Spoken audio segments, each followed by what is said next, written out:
I'm James Whittington-Phillips, and this is week 9 of the acting module reflective logs. So, in this week, it was primarily the first part of this week was the assessment of the monologues, and that went quite well. There's like a couple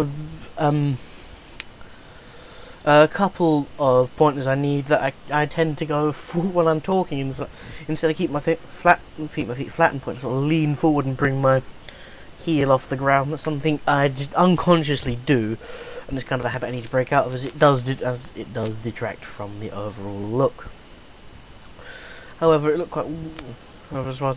good. I had a clear thought process in the monologues, and I did get the intentions down, and I got portrayed what I wanted to portray across to the audience. In terms of, and then after which we then moved to, after the assessment, we then turned our attention to the scene studies or duologues and triologues. Now this is getting continued, ready for our assessment that comes a couple of weeks after Christmas, and then we will have that assessment. And so today was literally getting the scenes up on their feet and starting to, well, just basically getting to know, continue to run through them, continue to learn the lines better, and literally just start experimenting with it and getting it going, getting the dialogue going, and starting to get how we'd be working, just starting to get mindful of each other in the scene, as we have to be aware of everyone, as we have to be aware of everyone in the scene, and just making sure that everyone is aware and just reacts to everyone, and just reacts to what people are saying, and don't just sit there mindless. And then we have to use something called active stillness, and just react to what people listen and react. So don't just clock off and listen and react to what people are saying. So if you disagree with something, just making something simple as making a face. So you're never actually not acting in a duologue. You're always sort of listening in to what the other people are saying, and it's like, and then we also have to make sure it's like everyone sort of gets their cues, and it's like there's not long pauses between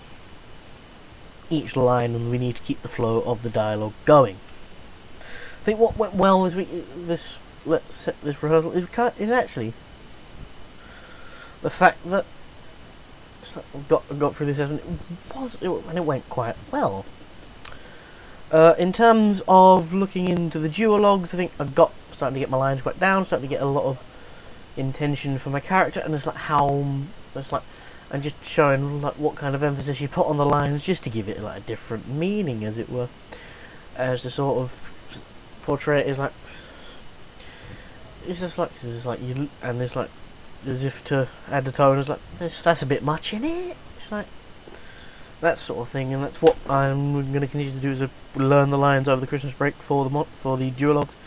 and sort of think about what my intent, and sort of go into detail as to what's my intention in the scene, what's my character doing, what's his relationship to the other characters, which is what we've been doing over the past couple of weeks, but also just go further in depth into it. And then of course make sure I know the lines word for word and off by heart, and then of course make sure I have my intentions down and I know them really well, which means keep going, returning to the script, reading through it, finding what I'm doing as a character in the individual sections of the thought processes, and what happened, and figuring out what my character's journey is in the scene. So moving forward, that is what I'm going to do, and that's what I'm going to do over the Christmas break. That concludes week 9.